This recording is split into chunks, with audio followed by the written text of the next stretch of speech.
Hello cloud enthusiasts, and thanks for joining us.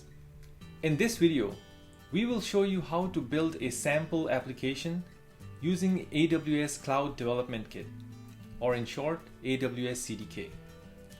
CDK makes it fun and easy to define cloud infrastructure in your favorite programming language and deploy it using AWS CloudFormation. In this video, we will create a sample Hello CDK project and familiarize ourselves with various CDK commands. So let's jump right into it. First, let's create a Hello CDK directory and run the CDK init command to initialize a new CDK project. You can specify which language you want to use.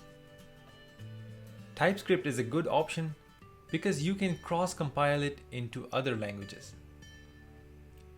Once the CDK project is initialized, it will create several files and directories. Let's explore them by opening the project in your favorite IDE. The first file is under the lib directory named hellocdkstack.ts. This is the file where our infrastructure will be defined.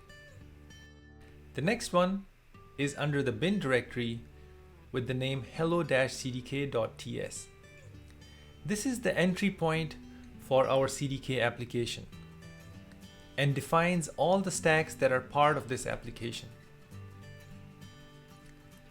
Package.json includes information about your app, build scripts, dev dependencies, and other project dependencies. CDK.json is the file which tells CDK runtime where to find and run your CDK application, which in our case is hello-cdk.ts file under the bin directory.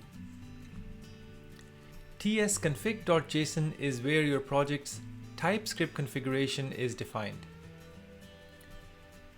.gitignore and .npmignore tells Git and npm which files to include or exclude from your source control and when publishing this module to the package manager. The directory named node modules is maintained by npm and includes all your project's dependencies. So at this point, the app does not do anything because there are no resources defined. Let's go ahead and create an S3 bucket using the construct class provided by CDK framework. The first one is the scope, which tells the bucket that the stack is its parent. The second one is the ID. This is the logical ID of the bucket within your AWS CDK app. You have to make sure that once the resource is provisioned, you should not change the ID. Otherwise, on the next deployment, it will delete the previous resource and create a new one with a new ID. The third argument is the properties that define how the bucket should be configured. So in this example, let's make the bucket encrypted. You would have to resort to CDK documentation to find out what other properties are supported. So let's go ahead and see the S3 bucket documentation. As we see, there are a bunch of properties available to configure the bucket the way you like. One of the important one is block public access property, which expects an enum value. As a good practice, you should always block all access to your S3 bucket unless there is a good use case to allow access to the bucket. Once you have defined the resources, you can run the CDK ls command to check the available stacks in your application. So if we have multiple stacks, you will see multiple entries in the output of this command. AWS CDK apps are effectively only a definition of your infrastructure using code. When CDK apps are synthesized, they produce an AWS CloudFormation template file for each stack defined in your application. To synthesize a CDK app, use the CDK SYNTH command. SYNTH command generates a CloudFormation template for each stack defined in your application. We can inspect this generated template by going to cdk.out directory and inspecting a template file. Here, you will see that it created the CloudFormation template for provisioning an S3 bucket that is encrypted and blocks all public access. Now by default, when you delete your stack, the bucket will not be deleted.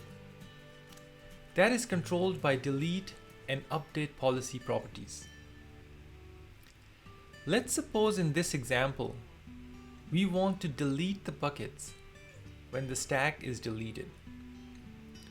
We can override the default by providing it a different property value. If you inspect the CloudFormation file now, you will see a bunch of resources created.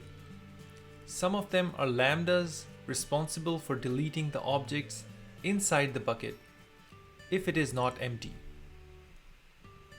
You are now ready to deploy your application. This can be done easily by running the CDK deploy command. You need to make sure that you have credentials configured in your AWS CLI with sufficient permissions to deploy these resources. After reviewing the resources in the list, select Yes on the prompt. Once the application is deployed, you can check it in AWS console by going to CloudFormation service and looking at the stacks. You will see your Hello CDK stack. You can also check the details about this stack, such as the resources provisioned when it was deployed. In our case, it's an S3 bucket, so we can go to the bucket and verify that it is configured correctly. By default, the bucket name is the stack name, followed by the bucket ID, followed by a random hash. It is recommended to let CDK generate the bucket name unless you have a special use case that requires a specific bucket name. Let's go ahead and make this bucket version by adding an additional property to our resource. Before you deploy this change, you can check the difference between what is deployed and the changes introduced by the new deployment via CDK DIFF command. If all looks good, you can deploy the app again for the changes to take effect. Let's go ahead and verify that the bucket is now changed to a versioned bucket. If you have multiple stacks in the CDK application, you can specify the name of the stack that you need to synthesize or deploy. And lastly, if you do not need the CDK application anymore, you can delete the stack and any resources associated with it by using CDK destroy command. Since we have multiple stacks in the app now, we can delete a specific one or all of them by providing a --all argument. Once destroyed, we can go to our AWS console and check that the stack is no longer showing in the CloudFormation console. This concludes our tutorial on creating a Hello CDK project. Thanks for watching and stay tuned for more videos like this.